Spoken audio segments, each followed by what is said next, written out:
great philosopher. He said, take risks in your life. Take risks in your life.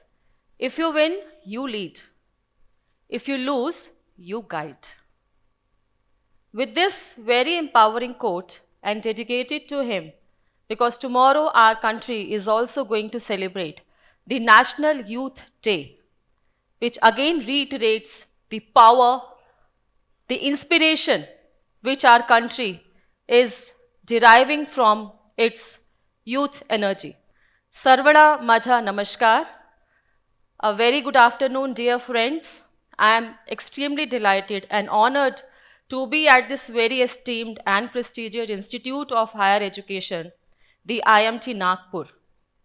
And it gives me immense pleasure to be in the famous historic city, Orange City of Nagpur, which has had the tales of courage, valor, and patriotism for the country in the form of various leaders, exemplary leaders, who led the India's freedom struggle.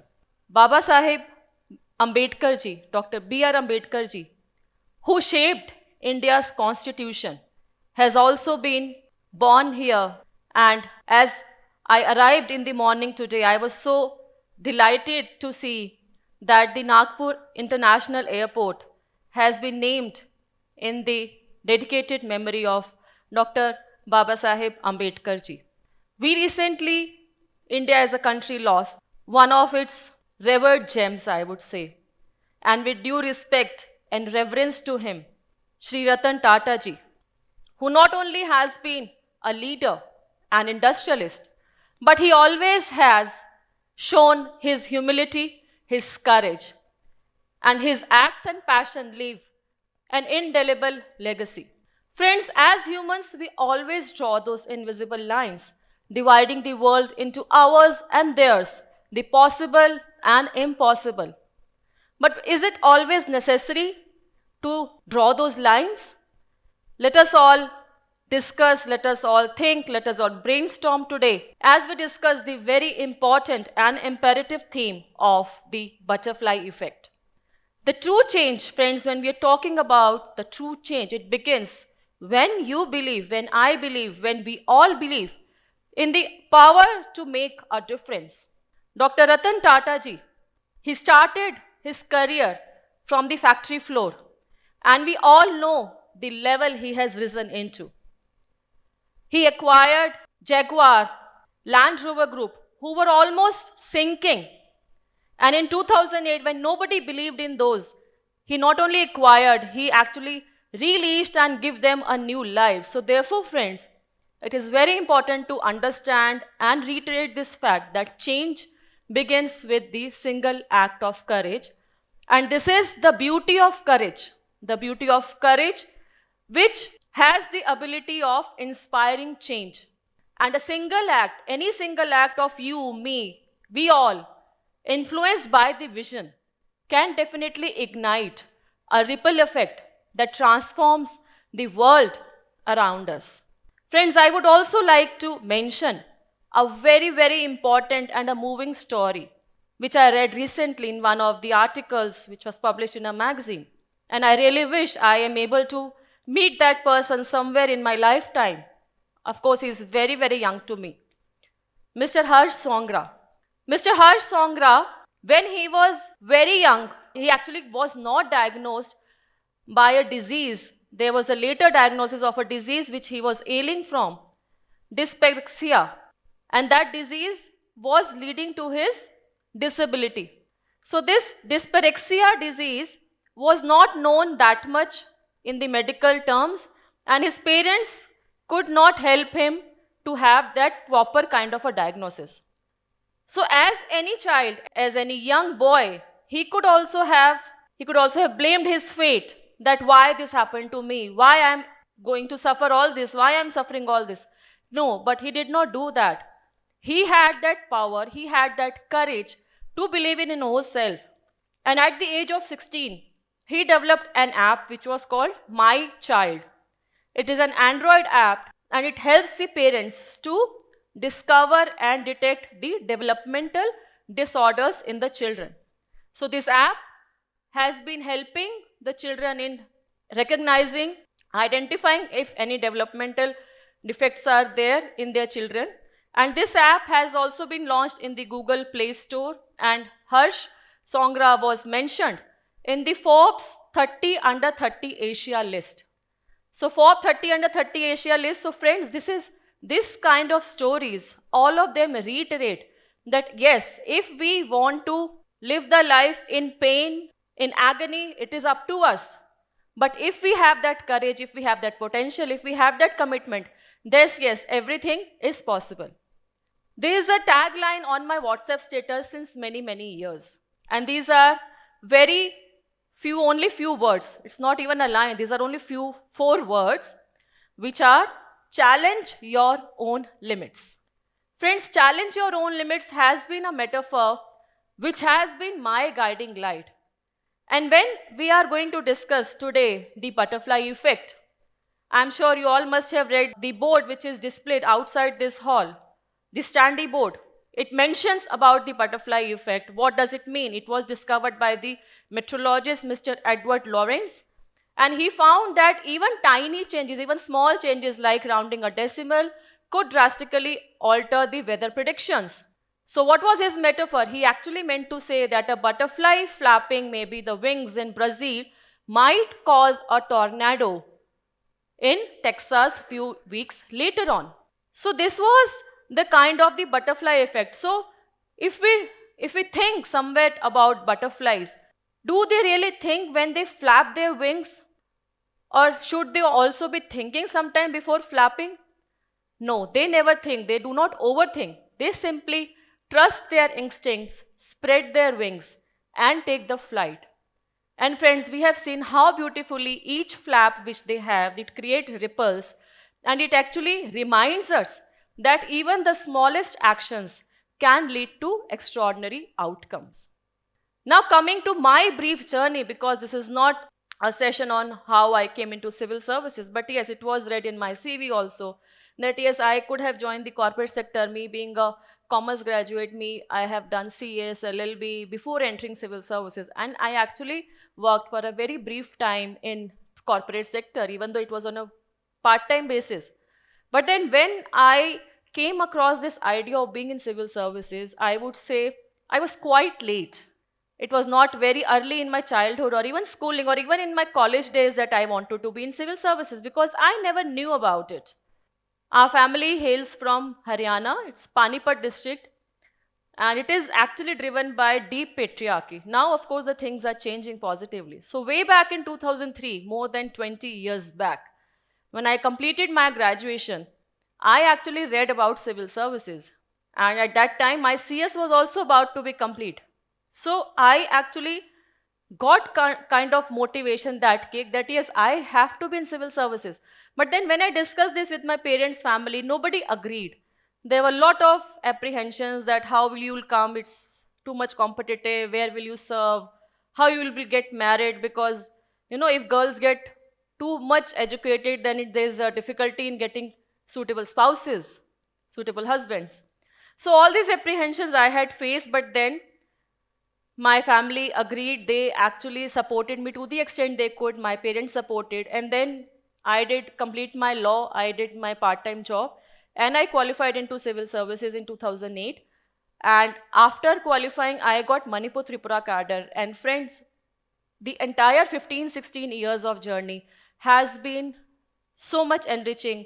I have learned so many things, whether it was my remote postings in Tripura, wherein I worked as the SDM, I worked in remotest parts of the subdivision, or working for women in Haryana, in Jhajjar district, in Faridabad, or even till now, like out of my passion, I have been mentoring few of the NGOs, and one NGO is actually doing great work in terms of empowering women. So we are doing self-defense project, Dilli Ki Dileer, Nidar Betiyan. So there is no compulsion for me to do all this. There's nobody to say, because I'm already into service, I have my set duties, responsibilities, but this is my all due to my own passion, my commitment of serving to the society, that I always try to walk that extra mile. So now friends, when we talk about you being the change, how can you be the change? This is a very important concept, that how do we understand it? And then what are the tools available? For example, if I say that yes, you have to be changed, you have to do, then what are the tools available? For that, I would like to discuss with you all the 5 C's, which when I was preparing my speech, I thought about what could be the 5 C's. I'm sure you must have read about them somewhere or the other in some form, may not be in this form, which I would discuss with you. So the first C, which I always thought, is the clarity in your mind. By clarity, we mean the vision. So what is the vision? So vision, friends, I always use an acronym with the students.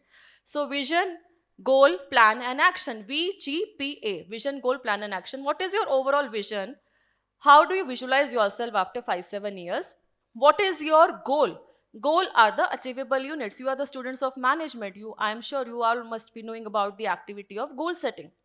And then after you set your goals, what is the plan? How do you reach up to that level? And then your action is very, very important. So these are the acronym, these are the pointers which you have to keep in mind and which will be helping you. And to substantiate this, one example I would like to mention about, again, a woman of substance, Miss Falguni Nair. I'm sure you must have read about her. Miss Falguni Nair, who at the age of around 50, she left her high-profile banking career in 2012 when she launched Nykaa. I'm sure you all must have used, read, heard about Nykaa. And then it reached up to that level that in 2021 they had an IPO, and it was such a hit that she became the richest self-made women entrepreneur in India. To that extent, Miss Falguni Nair. The second C, friends, which I am going to talk with you is the courage. Stepping out of your comfort zone and taking bold action. Mountain man, Mr. Dashrath Manjhi. He lost his wife way back in 1959 in a small village in Bihar. Last year, actually, I had visited Gaya on some official visit, and I specifically went to see the place. He spent 22 years in carving a road through mountain, reducing the distance from 55 km to 15 km. Why? Because he had lost his wife due to non-existence of motorable road. She could not get medical facility in time, therefore she died. So he ensured that nobody in the village should again face this agony and problem. So he did that extra mile, he showed that courage. The third C, friends, is the consistency. How repeatedly you are taking actions. I'm sure you must have heard about the Padman of India, Mr. Arunachalam Muruganantham. Mr. Arunachalam Muruganantham, he has been recognized globally for his work on menstrual hygiene and health for women. And there is a film also in the Bollywood named Padman. He has been included in Times 2016 list of 100 most influential people. And we know the theme, menstrual hygiene, menstrual health, has been still a taboo, and he did the work, he started his work from a rural part of India. In his first attempt, he failed, but he kept on doing, so that was a consistency which he actually displayed. The fourth C, which, friends, I am going to talk, is the collaboration. You may not be able to do things alone. So what is important is join hands with others to amplify your impact, to amplify your effect. Last week, in fact, 2 weeks back, I visited Rameshwaram. And I was so delighted and honored. I felt so much pride in visiting the birthplace of former President Bharat Ratna, Dr. APJ Abdul Kalam sir. His birthplace, the school wherein he had primary education, and also his burial place now, which is converted to a memorial, museum and memorial. From such a humble background, how he rose to be the missile man of India, how he led the space missions of India, and how he became the president is actually exemplary. And it is a beautiful reminder that the greatness is rooted in humility and connection to all walks of life. There was a board in the museum which quoted Kalam sir's theory. He used to say that speak 5 lines to yourself every day. Speak 5 lines. I am the best. I can do it. God is always with me. I am the winner. today is my day. Today is my day. So you try and reiterate these facts with you, and it will actually give you that commitment, that confidence. Friends, the fifth C for me is compassion. You have to have that compassion, empathy with you, leading with kindness. Nobel laureate Sri Kailash Satyarthi ji, we have all read about him. I also got an opportunity to meet him way back in 2018 when I was posted in District Jhajjar, Haryana. He initiated the Bachpan Bachao Andolan way back in 1980 when nobody actually thought much about it. And he also had the global march against child labor in 1998. And now we have seen how impactful it has been and how now we have legislations also against child labor which are being enforced. So friends, Mahatma Gandhi ji, the father of the nation, he said that be the change you wish to see in the world. Be the change you wish to see in the world. And therefore, again reiterating the butterfly effect, that even the small actions, which we might consider is a small action, we might consider them to be ordinary, hold the potential to reshape the destinies. So what is important is have belief in yourself. Be yourself. Do not wait the world to change. Be that change. That is most important. And what you need is clarity, courage, consistency, collaboration, and compassion. These 5 C's I personally try and follow, and I feel that yes, they have been helpful. Just to end with, love yourself, and even I would say that everything begins with you, your effort. The second word in word success is you. So therefore, identify the power of you. You are the change. You be the change. And let us all create and keep creating those ripple effects, those positive changes in the society. So thank you so much, dear friends, for having me over here. And my best wishes to the IMT Nagpur team, to the entire faculty, to the students, for achieving much, much more higher accolades in your professional and personal lives. Thank you so much.